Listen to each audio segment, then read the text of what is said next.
meskipun bebannya sangat berat, ya tadi ada 5 beban tadi, mulai utang, infrastruktur, kohesi sosial, dan macam-macam tadi ada 5 yang Anda sebutkan tadi itu, kalau Anies, Anda yakin bisa melakukan itu?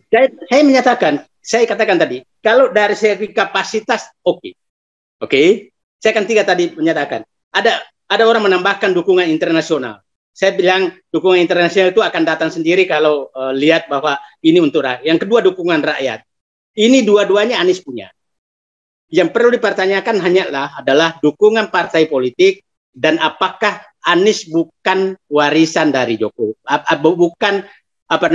bukan menjadi keberlanjutan Jokowi. Itu saja sebenarnya. Jadi ada 2 persyaratan yang saya katakan. Kalau Anies bisa terbebas menjadi manusia merdeka dengan memanfaatkan kapasitasnya dan dukungan rakyat, sepertinya warisan ini insya Allah akan bisa diperbaiki. Oke, tapi walaupun kita kesampingkan soal dukungan internasional, tapi situasi politik global, suatu situasi ekonomi global, apa nggak ada berhitungkan? Karena ke depan ini ekonomi sedang pasti resesi dan Indonesia juga pasti akan mengalami. Oke, saya pahami Mas. Yang tergantung resesi Indonesia itu ekonominya aneh Mas. Apalagi ekonomi kita itu sumber daya alam kok. Jadi nggak pernah terlalu yang repot itu kalau utang terlalu besar. Hanya itu aja. Jadi kalau utang terlalu besar, hanya itu aja yang masalah di Indonesia.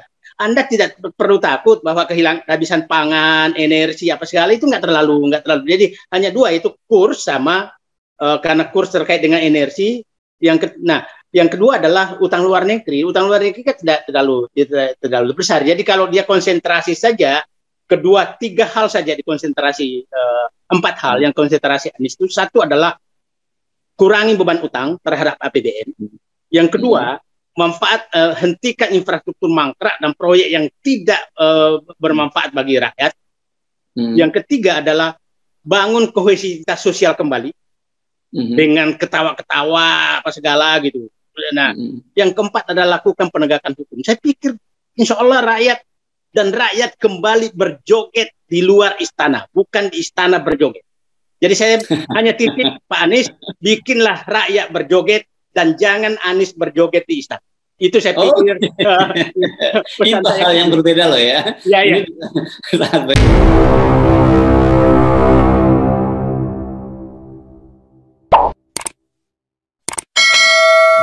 Apa kabar Anda semua? Assalamualaikum warahmatullahi wabarakatuh. Ketemu di hari Jumat ini, hari Jumat barokah. Thanks God it's Friday gitu bagi Anda yang masih terus masih berkantor gitu. Sementara yang work from home ya biasa-biasa saja hari Jumat dan hari-hari yang lain sama saja. Saya akan mengajak Anda kembali berbincang dengan manusia merdeka, Dr. Muhammad Said Didu berkaitan dengan warisan Jokowi. Assalamualaikum Bang Said Didu. Waalaikumsalam warahmatullahi wabarakatuh. Yes, kalau kita ngomongin warisan ini kan baru satu lah kelihatannya yang calon orang yang akan jadi calon presiden, yakni Anies Baswedan ya, yang sudah dicalonkan oleh Nasdem, walaupun belum resmi. Tapi kita pegang dulu bahwa sekarang ini kelihatannya salah satu calon pewarisnya Pak Jokowi adalah Anies Baswedan. Dan ketika ditanya oleh media bagaimana sikap dia tentang pembangunan atau warisan-warisan yang ditinggalkan oleh Jokowi, dia menyatakan bahwa nature-nya secara alami itu ada continuity and change. Jadi artinya ada keberlanjutan dan ada perubahan. Nah, ya, saya kira ini menarik sekali untuk kita bahas, Bang Said Didu. Saya pikir kita mengandai-andai saja bahwa sekarang ini kan kita bahas Anies karena baru Anies yang muncul sebagai calon presiden. Nah, yang perlu kita ketahui bahwa yang menjadi pertanyaan karena beban warisan siapapun jadi presiden ini cukup berat. Yang saya ulangi lagi minimal 5 yang harus diingat. 1 tentang utang, 2 tentang infrastruktur mangkrak, 3 tentang kohesivitas sosial, 4 tentang korupsi, 5 tentang penegakan hukum. Itu saya pikir yang 5 warisan yang sangat berat. Nah, pertanyaannya adalah apakah Anies kalau terpilih jadi presiden akan mampu mengatasi masalah tersebut? Itu kan yang perlu, atau calon presiden lain nanti kalau muncul. Nah, ada 3 hal yang kita bisa nilai apakah orang itu mampu menyelesaikan masalah tersebut. 1, dari segi kapasitas. yang sebagai pemimpin, apakah mencukupi? Yang kedua, dari segi kemauan untuk melakukan perbaikan, apakah ada kemauan untuk melakukan itu? Yang ketiga ada dari segi dukungan politik, apakah ada dukungan politik dan dukungan rakyat untuk melakukan perubahan? Itu kita harus lihat. Yang pertama, kalau saya lihat dari kapasitas, Anies punya kapasitas untuk melakukan perbaikan dan mengatasi masalah-masalah yang rumit. Nanti kita analisis contoh bagaimana pada saat di Jakarta melakukan perubahan. Yang kedua, dari segi dukungan masyarakat. Nah, dukungan politik, ini kalau dukungan masyarakat, saya punya keyakinan bahwa masyarakat sekarang ingin perubahan, ingin hidup sejahtera, ingin hidup damai, ingin hidup dengan ketenangan, hidup dengan masa depan yang jelas, hidup dengan kepastian. Pengusaha-pengusaha juga seperti itu. Dia pasti sudah bosan adanya anak emas terhadap oligarki. Pengusaha-pengusaha ini saya pasti ingin persaingan bebas. Yang pertanyaan adalah partai politik. Partai politik ini apakah Anies akan dipaksa menandatangani fakta integritas bahwa melanjutkan semua yang ditinggalkan Jokowi apa tidak? Tapi dari pernyataan Pak Anies sudah menyatakan adalah continuity yang tadi Pak Mas Heru sudah katakan, continuity and change. Dan itu saya pikir itu benar, itu itu adalah betul. Nah, sekarang, kita lihat pada saat di DKI, saya pikir semua orang paham dulu bahwa menarik ini kalau soal DKI karena berarti sebenarnya ini ada pengalaman ya, ada best practice-nya lah sehingga kita bisa melihat gitu ya. Saya pikir kita bisa gambarkan Pak Anies walaupun dia menggantikan Ahok, tapi sebenarnya itu adalah program Jokowi. Jadi sebenarnya Anies sudah pernah menerima warisan Jokowi. Oke? Dan dia sudah pernah melakukan hal yang dikatakan continue and change, gitu kan. Nah, dan memperbaiki yang dilanjutkan. Yang paling berat saat itu, coba kita lihat hari-hari pertama yang dilakukan ada dua hal yang menurut saya kebijakan radikal. Satu adalah menghentikan reklamasi. Yang kedua menuntut Alexis. Nah, itu dua tempat maksiat ya, begitu ya. Alexis. Nah, itu kebijakan radikal. Jadi saya apakah Anies akan melanjutkan kemampuan melakukan kebijakan radikal demi perbaikan, demi keadilan, demi moralitas secara nasional? Saya berharap mau dan mampu melakukan itu. Oke. Mau berharap atau Anda yakin? Karena soalnya begini, dengan waktu dia jadi gubernur saja kan ada otoritas di atasnya presiden. Kalau dia nanti terpilih jadi presiden kan dia otoritas tertinggi. Jadi tidak ada lagi persoalan ada handicap secara struktural. Nah, itu yang saya katakan tadi, asumsi saya jangan sampai Anies ini terpenjara oleh oligarki kembali. Itu yang saya katakan. Saya menyatakan prasyarat Anies bisa melakukan hal yang sama dengan DKI adalah dia terbebas dari oligarki dan terbebas dari fakta integritas tanda kutip untuk melanjutkan program Jokowi. Jadi itu kita harus jaga. Kalau itu ternyata tetap ada, maka kapasitas Anies akan hilang begitu saja ditelan oleh dua hal tersebut. Nah, jadi dia pernah melakukan itu dan aman-aman saja, walaupun saat itu tiap hari dicecar oleh DPRD DKI. Tapi karena rakyat mendukung, maka tetap jalan dan alhamdulillah hasilnya baik. Nah, jadi saya yakin kalau Pak Anies memakai pengalaman DKI, ya agak cuek-cuek ke politik nggak apa-apa. Yang penting rakyat mendukung. Itu jauh lebih ini namanya. Tapi jauh lebih bagus juga kalau partai politik menyadari bahwa kesalahan yang dibikin sekarang menjadikan beban yang sangat berat bagi pemerintah akan datang. Jadi, itu bahwa itu dari kapasitas. Sekarang kita coba masuk ke agak detail. Semua orang menyatakan apakah mampu mengatasi utang yang sudah hampir 50% untuk pembayaran utang, hampir 50% pendapatan negara untuk pembayaran utang. Nah, kita ingat Mas Anies masuk gubernur itu langsung dulu tuh APBD-nya anjlok hampir 50%. Hampir 50% dari sekitar 80 triliun hanya 40 triliun. Oke? Dan saya melihat tidak ada perubahan drastis terhadap pelayanan masyarakat. Dia cuma mengubah prioritas. Prioritas adalah prioritas ke bawah. Membangun MRT, membangun fasilitas untuk publik, dan lain-lain. Nah, jadi dia juga pernah berhasil melakukan pembangunan dengan turunnya APBD. Turunnya batas lah, katakanlah begitu ya sebutnya. 50%. Nah, jadi kira-kira bayangan saya mungkin Anies akan melakukan hal yang sama kalau dia jadi presiden, yaitu adalah memangkas anggaran-anggaran yang tidak perlu untuk mengurangi utang. Dan itu bisa ya, hitung-hitungannya bisa ya Bang ya? Kalau saya menghitung, nah tapi ini harus dibantu oleh orang-orang yang pernah, kan begini Mas, ekonomi itu ada 3 kaki sebenarnya. Kakinya adalah fiskal, kedua adalah ekonomi sendiri, yang ketiga adalah moneter. Itu kan 3 kaki ekonomi. Nah, sekarang ini titik beratnya selalu ke fiskal. Moneter dikorbankan, ekonomi dikorbankan. Nah, saya sih berharap ke depan Pak Anies dibantu oleh orang yang capable betul-betul. Tambah kaki yang ketiga itu, keempat itu BUMN. Itu keempat kaki itu. Nah, ini harus dibantu oleh orang-orang kapabilitasnya tinggi untuk mengatasi hal tersebut. Nah kan begini. Selama ini kan yang lain dikorbankan demi fiskal mengamankan fiskal, sehingga karena ambisiusnya terlalu banyak, ambisius untuk membangun infrastruktur yang pengeluaran yang terlalu besar.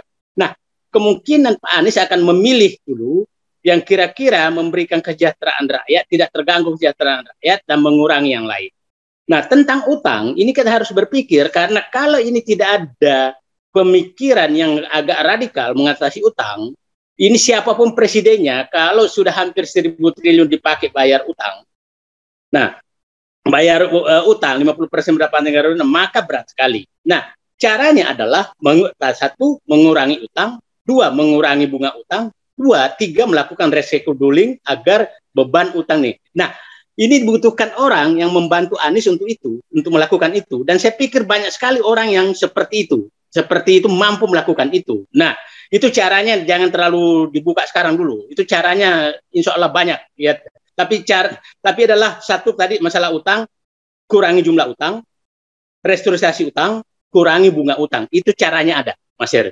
Dan saya pikir dengan kapasitas intelektualitas Anies, itu akan mampu memilih orang-orang yang mengatasi masalah tersebut.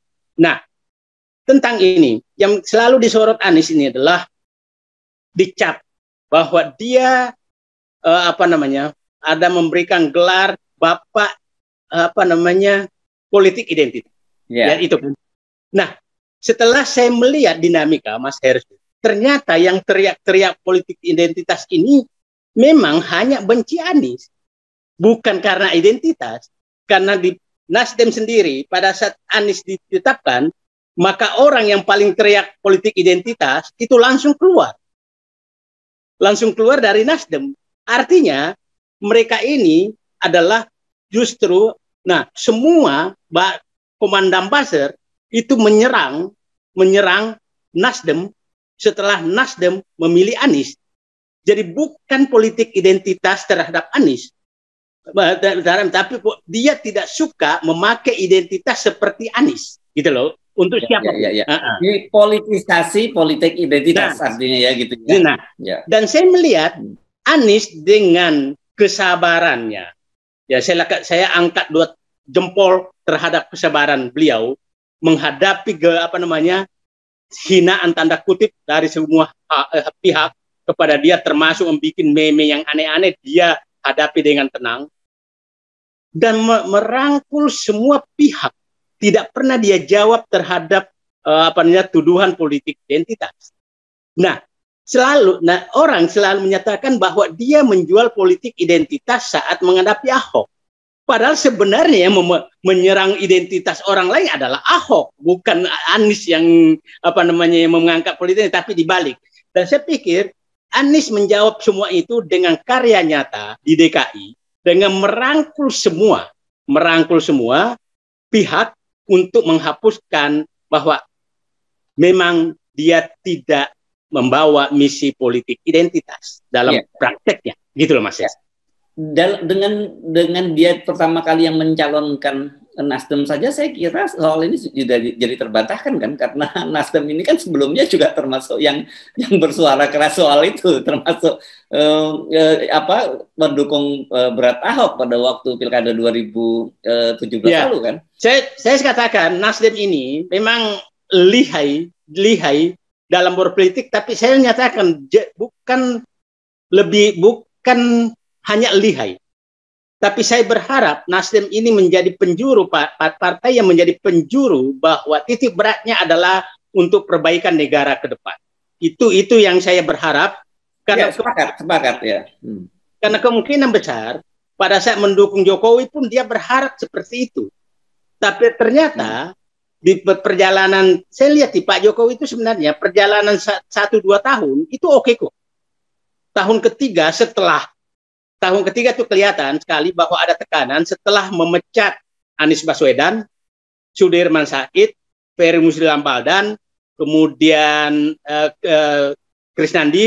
Yudi Krisnandi di Menpan, kemudian Saleh Hussein di Menteri Perindustrian.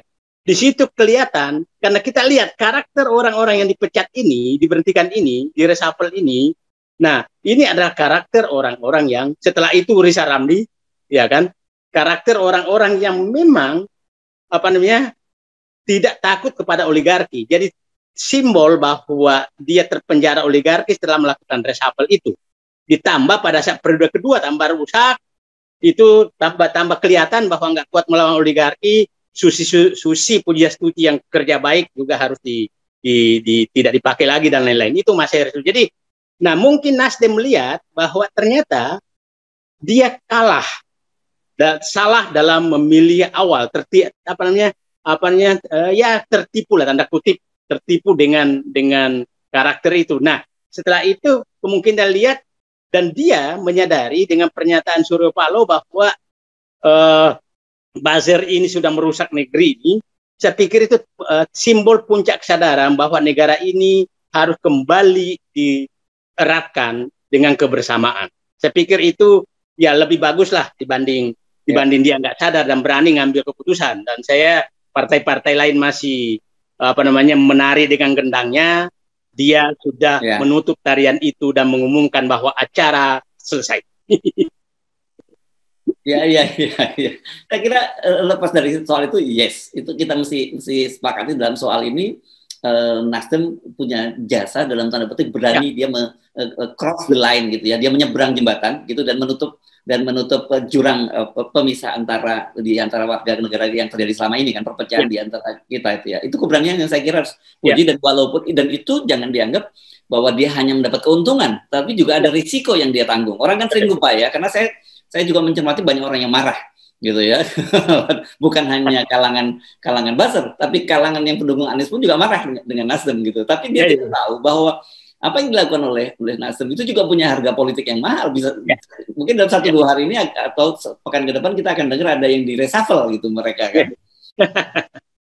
Ya. Jadi tadi saya katakan, jadi saya menyatakan dari segi kapasitas Anies akan mampu melakukan kebijakan radikal untuk memperbaiki negeri ini terhadap warisan yang sangat berat yang ditinggalkan oleh Jokowi. Dengan asumsi bahwa Anies betul-betul menjadi manusia merdeka yang merdeka mengambil kebijakan dan tidak dipenjara oleh partai politik dan tidak dipenjara oleh jaminan bahwa akan melanjutkan program Jokowi. Tapi saya pikir dengan kecerdasan Anies, dia cerdas dalam bermain politik, dan saya pikir dia akan bisa melakukan kebijakan radikal untuk menyelesaikan masalah bangsa ini. Dan saya ingin menyatakan, beban bangsa ini hanya bisa diselesaikan dengan kebijakan yang radikal, seperti halnya yang pernah dicontohkan Anies pada saat menghentikan reklamasi. Kita tahu dinamika saat itu, semua presiden marah, Menko marah, semua marah, dan dia jalan dengan Bismillah. Yang kedua, bahwa Anies kita lihat cara Anies menyelesaikan janji-janji politiknya. Hampir semua janji politik pada saat mau jadi gubernur dipenuhi. Berarti dia memberikan janji sesuai dengan analisis kapasitas dia bahwa memang janji ini bisa dilaksanakan, bukan pencitraan. Bukan pencitraan. Nah, ini bertolak belakang betul dengan apa yang dijadikan Jokowi. Kalau Jokowi tiap hari menjelaskan, mengingkari janjinya, Anies tiap hari memenuhi janjinya. Jadi itu perbedaan yang sangat nyata. Jadi kalau Pak Anies, saya menyatakan kalau presiden gaya sebagai gubernur untuk melakukan perubahan itu sudah cukup untuk memperbaiki bangsa.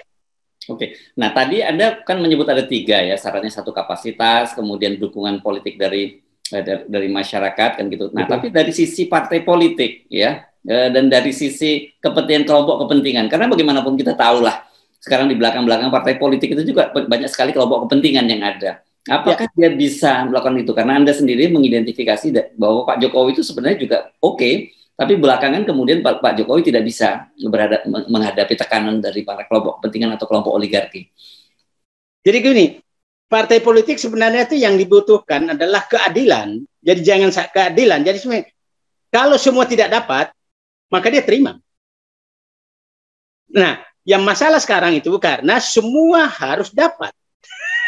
Semua harus dapat. Nah, ini semua harus dapat dan rakyat yang dikorbankan. Nah, kalau Pak Anies, saya pikir dengan kemampuan menjelaskan, kalau Anda ambil barang ini, maka rakyat menderita, maka janganlah ambil barang ini. Maksudnya begini. Kasih contoh, saya ingin mengambil kebijakan, contoh umpamanya. Saya ingin mengambil kebijakan, ingin menghentikan pembangunan ibu kota negara. Umpamanya. Dia jelaskan ke parpol, kan pasti ada parpol yang menikmati.